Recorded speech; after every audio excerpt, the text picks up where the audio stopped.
This video is brought to you by Granger Motors, where you can save up to $1,300 on a factory extended warranty on your new Ford or Ram, Jeep, Chrysler vehicle.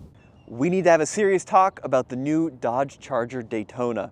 This is the most controversial car of the year. I'd say the most controversial vehicle since Tesla pulled the wraps off the Cybertruck. The number of comments I see online of people expressing their opinion on what Dodge has done to the Charger has been insane. So in today's video, we're going to find out, is this still a true muscle car, or is the new electric Dodge Charger Daytona not what it's supposed to be? Let's talk about this vehicle. So, it's true. What you're looking at here is a fully electric Dodge Charger. However, this new generation of Charger is also going to be available starting next year with an inline six-cylinder turbocharged gasoline engine. So if you want your internal combustion Charger, that's coming. But this currently is the new halo, the Charger Daytona, Daytona signifying this is the BEV. This vehicle comes in two configurations. Currently it's going on sale starting essentially now, they say by the end of 2024, which is now, so hopefully these are going to be showing up in dealers very shortly, but comes in two different trims, the RT and the Scat Pack. Now what we're looking at here is the Scat Pack. So this is the full enchilada, the 670 horsepower version. The RT is going to have 496 horsepower. So quite a big difference in horsepower going from the RT to the Scat Pack. Now the first thing I noticed when I got up close and personal with this car, which you simply do not see when you read the specs or see it in pictures, is the size. This Charger Daytona is over 206 inches long. That makes it longer than the previous generation Mercedes-Benz S-Class. I'm not talking about one from like the 70s or 80s. I'm talking about one from 2020, which is absolutely nuts. It's 2 inches wider than the outgoing Dodge. This is a huge car. It weighs 500 pounds more than the new BMW M5, which has a twin-turbo V8 and a hybrid system, nearly 6,000 pounds. This is an extremely large vehicle, but it's also an extremely attractive vehicle. I think Dodge absolutely nailed the design of this new Charger Daytona. There are retro cues in this vehicle, absolutely, but it's not a retro car. I love that there are 68 Charger design elements in here. I love the very vertical front end and the huge C-pillar, but I also love that it's not trying to be something it isn't. It's not trying to be a caricature of the 1960s or 1970s. And one of the most clever design elements Dodge has incorporated is this new R-Wing, because what they were able to do is maintain a low front-end profile for aerodynamics, but by including this elevated panel, visually make it look more imposing and more sinister. And the front end does have a lot of 68 Charger with this huge horizontal black bar. Now let's talk about this front end. First thing you're going to notice is the new Dodge logo. That's called the Fratzog. It was first introduced in 1962, lasted through the 1970s, and now it's back for the new Charger Daytona. And if I turn on the running lights, we're gonna see a couple of cool elements. First of all, that little Fratzog, it's gonna be hard to see, it's actually illuminated. So you get this white background, and then the whole front profile is outlined in this LED strip. The actual main headlight beam is located pretty low and hidden from sight, which is also a pretty unique look. Coming down the side profile of the vehicle, we're going to notice the little B, the little rumble bee has returned to signify the Scat Pack version. Stage 2 is indicative of the horsepower level on this vehicle, because the idea is you can buy a Charger Daytona and then upgrade the power level later on from your dealer. In fact, even though we've got something like, 174 more horsepower in the Scat Pack than the RT, the motor hardware is actually the same between the two, which is interesting. Suspension, totally different, especially with this track pack. These huge 6-piston Brembo brakes, adaptive shock absorbers. We've got these enormous 305 width front tires, 325 width rear tires, the largest offset on any Dodge product ever made. Side profile. Interior volume is the same from the two-door to the four-door, the four-door coming in 2025. All they do is they change the doors, the B-pillar location, and the overall look of the vehicle, but the actual roofline and the interior volume is the same from the two-door to the four-door. So you get the same legroom by going two-door to four-door, which is pretty interesting. Here we're going to find the charge flap. It is running the CCS, the combined charging standard. It doesn't have J3400, and it does have this little port for your DC pins, just like that. Huge charge door located on the rear quarter panel. I love this silver wheel design with that little Fratzog incorporated in the center. And then out back, we're gonna find this little deck spoiler, which looks great on this Scat Pack. Daytona actually spelled out across the rear bumper, and then that right there, probably the most controversial part of this vehicle, the Fratsonic sound. It's a resonating chamber, essentially a speaker, which plays exhaust sound on the outside of the car. And we're gonna hear what that sounds like coming up just in a minute. Now let's go ahead and talk about the inside of this Charger Daytona, because there are huge shifts, not only on the outside, but the inside. Now, I was shocked getting into this vehicle for the first time, because Dodge has really leveled up the quality on the inside of this Charger. They've leveled up the price by quite a bit too, which we're going to talk about in a second, but the overall profile is really nice, and I love how much lower the dash feels compared to the outgoing generation. The outgoing generation, you kind of felt like you were driving in a bit of a bunker. This has got much better visibility, and you still sit pretty low, maybe a little higher than the old one, but not bad. Start button down here, foot on the brake, fire to life. That rumble is part of that Fratsonic sound, and I can actually change the drive modes, and that's going to greatly change the amount of rumble. So if I put it in the drag mode, now you can really hear that simulated exhaust sound. Same thing with track. But if I put it in auto, then the whole car kind of settles down. Drive mode selector here on this new square circle steering wheel, which I call the Squircle. It's not my favorite design, to be honest with you. I do appreciate it allows me good access to this huge 16-inch screen, but it's a little awkward to hold in some locations, but the quality feels really good. Look at all the stitching across the dash. Red stitching in this particular trim, red and white across the lower panel. Just the overall quality feels so good, and I don't know if you can see it in the daytime, but the ambient lighting here, where 64 ambient colors, you can see kind of on my hand, actually illuminates this whole panel at night, which is very cool. We've got a high back bucket seat, no adjustable headrest in this Daytona Scat Pack. Pretty comfortable overall. I think if you were on the wider side, you might run into some shoulder problems. Luckily, I have the upper body strength of a string bean. And I also love that they haven't got rid of all buttons completely like so many EVs. We do have physical climate control on this vehicle. They are haptic, sort of, or you can kind of push in. This is the worst part of the interior. It feels really cheap in my opinion, not super responsive, and just kind of lets down this whole instrument cluster.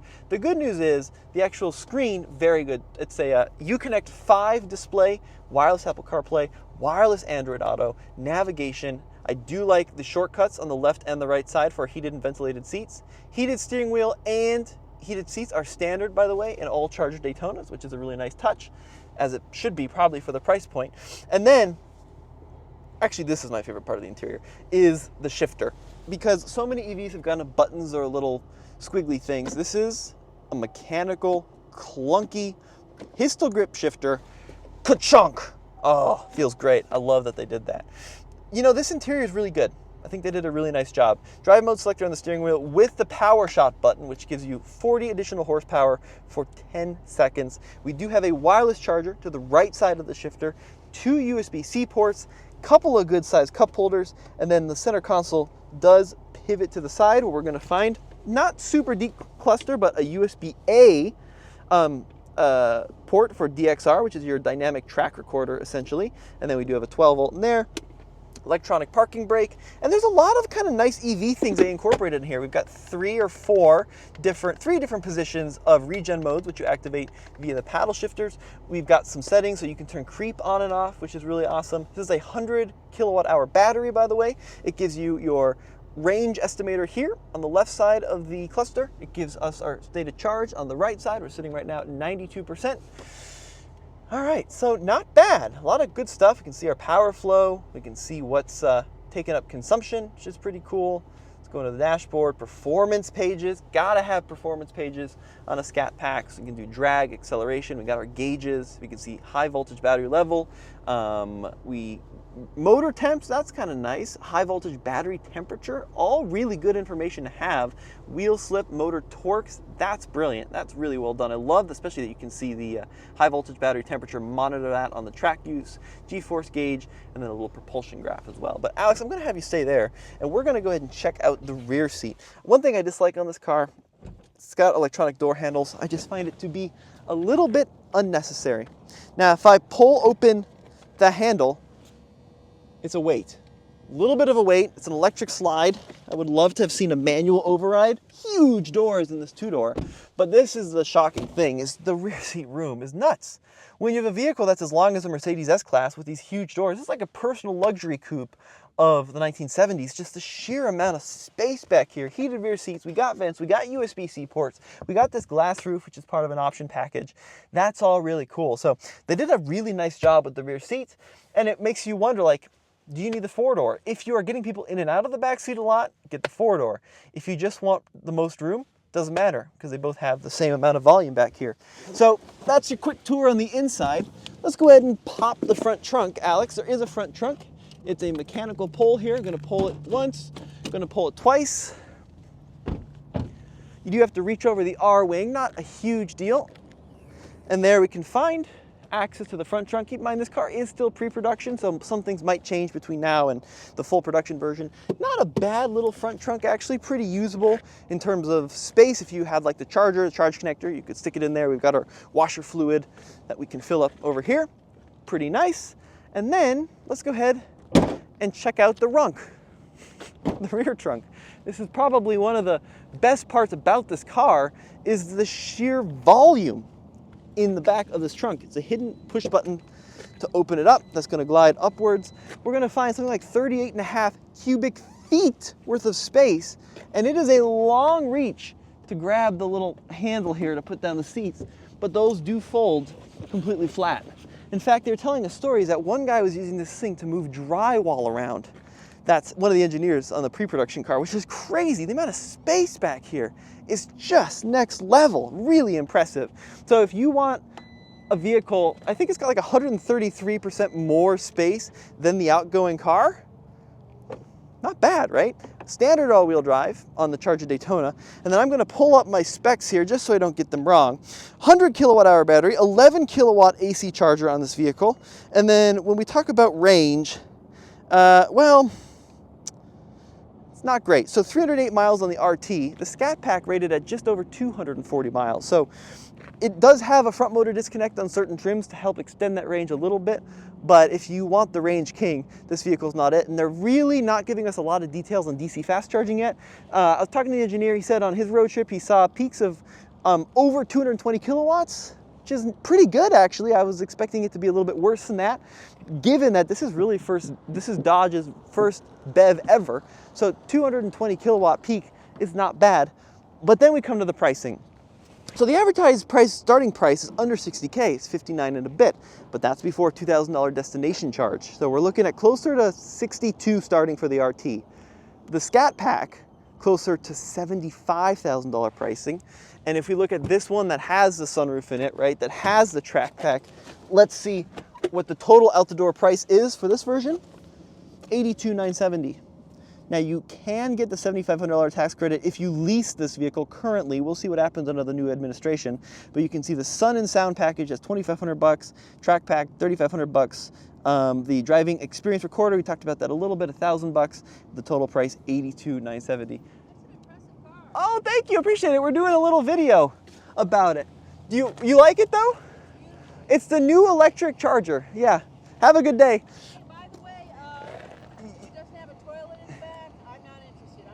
It's got to have a toilet in the back. I appreciate it. Have a great day. There you go. The public likes the Charger, but would like it more with the toilet. So, folks, let us know what you think of this Charger. I can't wait to drive it. Driving impressions embargoed for just a few more days, and we're going to let you know what it's like. But, oh, thank you. I appreciate that. That's very nice of you. Folks seem to be pretty into the Charger here.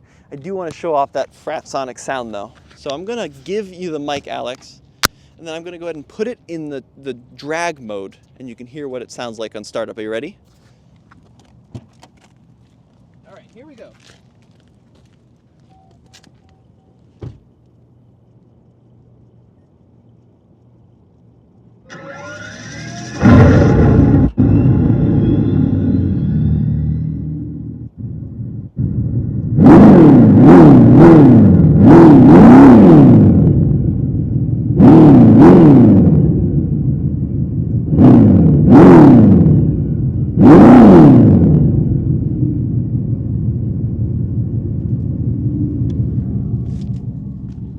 So the thing that surprised me is just how loud that speaker is in the back. It really rumbles the car, especially on the inside. The noise that this thing makes is truly pretty unbelievable. I'm not sure I love it. It does sound very artificial. It also doesn't have the fake shifting like an Ioniq 5, so it's just the noise. But let me know what you guys think of that in the comment section below. I mean, I think we're off to an interesting start with this vehicle. I think I'm a little on the fence, especially given the price point.